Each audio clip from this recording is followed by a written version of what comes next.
The live TV, सच सबसे आगे। रूस और यूक्रेन के बीच जिस तरह से विवाद बना हुआ है, इन सब के बीच जो खबर आई थी उसने सबको स्तब्ध कर दिया था। वो बात अलग है कि लगातार मीडिया में यह बयान जारी किया जा रहा है कि किस तरह से प्रधानमंत्री नरेंद्र मोदी ने जो ऑपरेशन शुरू किया है उसका सीधा असर अब यूक्रेन में देखने को मिल रहा है। लगातार भारतीय छात्र छात्राओं को वहां से लाया जा रहा है, लेकिन इन सब से इतर एक रिपोर्ट निकलकर सामने आई है। जो रिपोर्ट निकलकर सामने आई है उसे देखकर आप भी चौंक जाएंगे, क्योंकि ये रिपोर्ट है पाकिस्तान को लेकर। एक तुलना की गई है पाकिस्तान और भारत की, दोनों के ऑपरेशन की, कि किस तरह से यूक्रेन में फंसे अपने अपने देश के बच्चों को निकालने के लिए दोनों काम कर रहे हैं। लेकिन जो रिपोर्ट पाकिस्तान और हिंदुस्तान के बीच के फर्क को दिखाती है वो बताती है कि भारत की सरकार यानी मोदी सरकार पाकिस्तान से कितना पीछे रह गई है। नमस्कार, मैं हूं प्रज्वल गौतम और आप देख रहे हैं द लाइव टीवी। ये सभी जानते हैं कि पाकिस्तान कैसा देश है। ये तमाम मीडिया भी कहती है और हम भी कहते हैं कि पाकिस्तान कई मायने में ऐसा देश है जहां रहा नहीं जा सकता, जहां आतंकवाद पलता है, जो हमेशा अपनी नापाक हरकतों के लिए जाना जाता है, जहां की अर्थव्यवस्था डावाडोल हो चुकी है, जहां दाने दाने को मोहताज है इंसान। लेकिन इन सब से इतर पाकिस्तान ने कुछ ऐसा कर दिया है जिसने भारत को आईना भी दिखाया है। जी हां, देखना भी चाहिए और समझना भी चाहिए। जो रिपोर्ट आई है वो आज हम आपको दिखाने जा रहे हैं, क्योंकि इससे पहले आपने तमाम वीडियोस देखी होंगी किस तरह से भारतीय छात्रों की वीडियोस इन दोनों सोशल मीडिया पर तैर रही हैं। कोई बंकर के अंदर 5-5, 6-6 दिन के अंदर से बंद है, ना खाने का सामान है ना पीने का सामान है। इन सब के बीच आपको हमने दिखाया था कि कैसे ट्रेन से निकालकर फेंक दिया जाता है, भारतीय छात्र छात्राओं को मारा पीटा जाता है। पोलैंड अपने यहां भारतीय छात्रों को लेने के लिए तैयार नहीं है, यानी उनकी वापसी का कोई भी रास्ता नजर नहीं आता। लेकिन इन सब के इतर एक रिपोर्ट है जो बताती है कि पाकिस्तान ने आनन फानन में किस तरह से अपने 3000 में से 2400 छात्र छात्राओं को, वहां से नागरिकों को निकाल लिया है। आपको वो रिपोर्ट दिखाने जा रहे हैं। दरअसल बोलता हिंदुस्तान नाम का एक वेब रिपोर्ट चैनल है और उसने जो खबर छापी है उसने लिखा है कि पाकिस्तान ने 3000 में से 2400 बच्चे रेस्क्यू कर लिए। हम कुछ ही बच्चे निकालकर लाहलूट हो रहे हैं। दरअसल एक गिरीश मालवीय है जो चिंतक भी और बड़े पत्रकार भी हैं, उन्होंने बाकायदा एक लेख लिखा। उसी लेख को इन्होंने यानी कि बोलता हिंदुस्तान ने अपने वेब पेज पर छापा है और बताया है कि किस तरीके से उन्होंने विस्तार से कि पाकिस्तान जो एक आतंकी देश के तौर पर जाना जाता है, जिसकी जो कंगाल देश है, जहां खाने पीने के पैसे नहीं है, इन तमाम चीजों की दिक्कतें हैं। लेकिन इस वक्त जब यूक्रेन में उसके नागरिक फंसे हुए थे तो कैसे उसने कूटनीति के जरिए और आनन फानन में सक्रियता दिखाते हुए अपने नागरिकों को निकाल लिया है।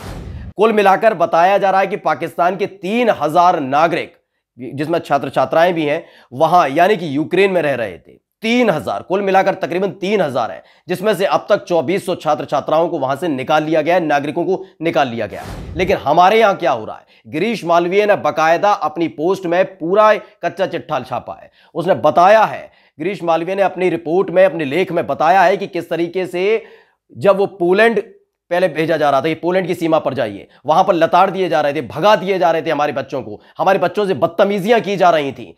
वहां पर पोलैंड की जो पुलिस है, जो वहां पर सेना है, पोलैंड की सेना एंट्री नहीं दे रही थी यूक्रेन से पोलैंड के अंदर। फिर उन बच्चों से कहा गया कि आप चले जाइए रोमानिया जाने के लिए उन पर कोई साधन नहीं था। जो ट्रेन में बैठते हैं, हमने ट्रेन वाली वीडियो आपको दिखाई थी, वो फिर से वीडियो दिखा देते हैं आपको कि किस तरह से ट्रेन में बैठने की कोशिश की जा रही थी। तो ट्रेन में पता किया जा रहा था अगर वो इंडियन थे यानी हिंदुस्तानी नागरिक हैं, छात्र छात्राएं, तो उन्हें बाहर फेंक दिया जा रहा था। कुछ को तो चढ़ने नहीं दिया जा रहा था, जो चढ़ चुके थे उन्हें मारा पीटा जा रहा था, नीचे उतार दिया जा रहा था। तमाम वीडियोस निकलकर सामने आई थी, वो वीडियो आप एक बार देख लीजिए।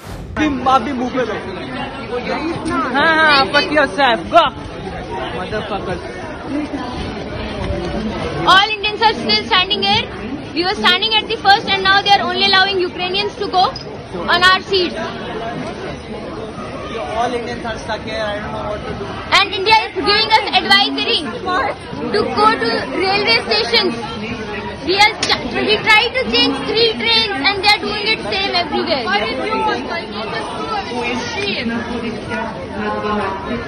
They pushed us all back. We were standing in the front. इसके साथ साथ कुछ और वीडियोस भी हैं, वो भी हम आपको दिखाएंगे, बताने के लिए कि आपने इस पूरे सोशल मीडिया में जो कुछ चीजें चल रही हैं, इसमें आपने पाकिस्तान की तरफ से, पाकिस्तान के किसी नागरिक की कोई ऐसी वीडियो देखी है क्या, जहां पर यह बताया जा रहा है कि उनके साथ अत्याचार हो रहा है, उन्हें मारा पीटा जा रहा है। ये इसलिए नहीं हो रहा है, ऐसा नहीं है कि पाकिस्तान के साथ ऐसा वहां नहीं होगा, उनके नागरिकों के साथ भी वही व्यवहार किया जाएगा जैसा भारत के नागरिकों के साथ हो रहा है, क्योंकि वैसे तो पाकिस्तान और 2M दर्जे का देश है। लेकिन पाकिस्तान के नागरिक वहां बचे ही नहीं है। पाकिस्तान ने सक्रियता दिखाई है, वो चुनावों में व्यस्त नहीं थे। जैसा कि बच्ची ने एक बताया था, जब आज तक की पत्रकार उनसे पूछ रही थी, लगातार पूछ रही थी कि आपको एडवाइजरी की जानकारी है, तब उसने बताया कि एडवाइजरी कब जारी की गई, कैसे जारी की गई। और तो और ये बताइए, प्रधानमंत्री नरेंद्र मोदी यूपी चुनावों में व्यस्त नजर आते हैं, उन्हें फिक्र है क्या हमारी? वो वीडियो भी देखिएगा। ये सवाल इसलिए हम उठा रहे हैं क्योंकि जो काम सबसे पहले करना चाहिए प्रधानमंत्री होने के नाते नरेंद्र मोदी को, वो काम सबसे आखिर में क्या है? मोदी जी इन दिनों चुनाव प्रचार में व्यस्त है और उसका खामियाजा बच्चों को भुगतना पड़ रहा है। वो बात अलग है कि मीडिया अब तक नहीं पहुंचा रही है। मीडिया बताई कि ऑपरेशन गंगा नाम रखा है, इसी को लेकर लंबा लूट हो रही है। बड़े खुश होते नजर आ रहे हैं कि देखिए ऑपरेशन का नाम कितना जबरदस्त सोच कर रखा गया है।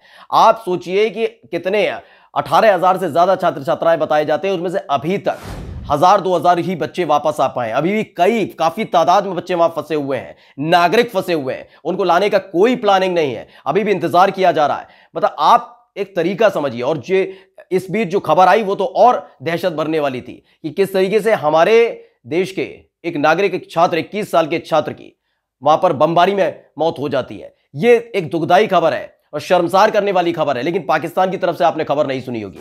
पाकिस्तान दरअसल हर मामले में सबसे दोयम दर्जे का, निचले स्तर का देश है, जहां कोई जाना नहीं चाहता, जहां कोई रहना नहीं चाहता, जहां कोई घूमने नहीं जाना चाहता। लेकिन उसके बावजूद भी अपने नागरिकों को लेकर वो कितना सतर्क है, ये समझना भी चाहिए और उससे कुछ सीखना भी चाहिए। ये सीखने और समझने वाली बात है। ये बात हम इसलिए कह रहे हैं क्योंकि आपको याद होगा कि वहां जब अल्पसंख्यकों पर अत्याचार हुए, एक श्रीलंकाई जो नागरिक था उसकी हत्या कर दी गई थी, वहां पर जला दिया गया था।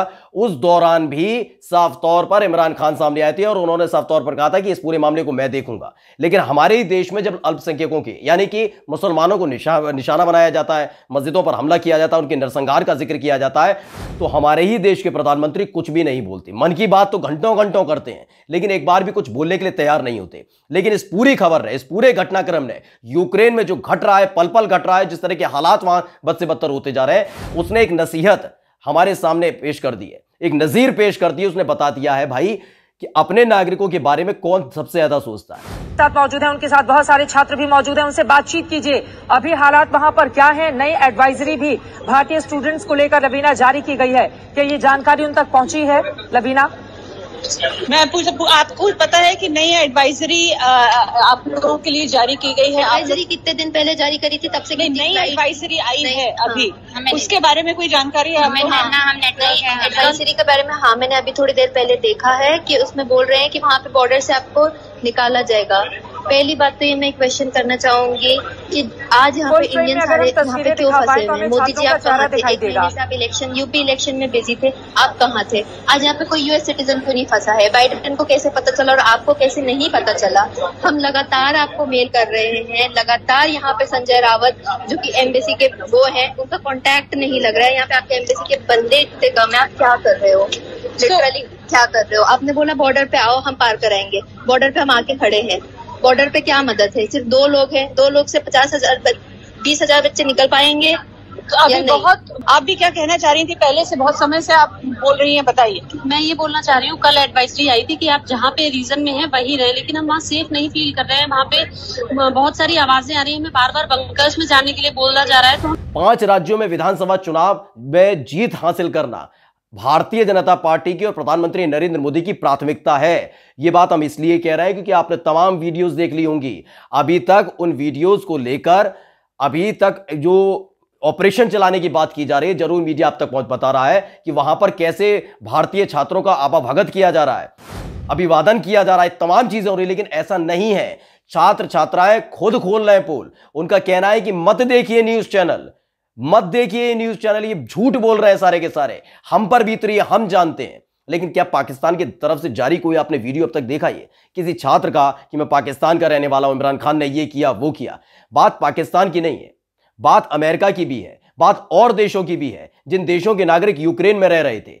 ये तमाम नागरिक वहां से निकल गए, लेकिन हमारे देश में सबसे लास्ट में ऑपरेशन शुरू किया जा रहा है और यह ऑपरेशन शुरू किया जा रहा है और इसका खामियाजा बच्चों को भुगतना पड़ रहा है। एक छात्र, एक भारतीय छात्र की सोचिए मौत हो गई, बमबारी में मौत हो गई, क्योंकि काफी दिनों से वो बंकर के अंदर था और उसके बाद जब वो बाहर निकला तो उसको उस बमबारी हुई और उसमें उसकी मौत हो जाती है। ये तस्वीरें निकलकर सामने आती हैं और इस पर भी तब भी छाती चौड़ी की जा रही है, लेकिन हमारे ही पड़ोसी देश ने हमें आईना दिखाने का काम कर दिया है। कम से कम इससे तो कुछ सीखना चाहिए। नमस्कार।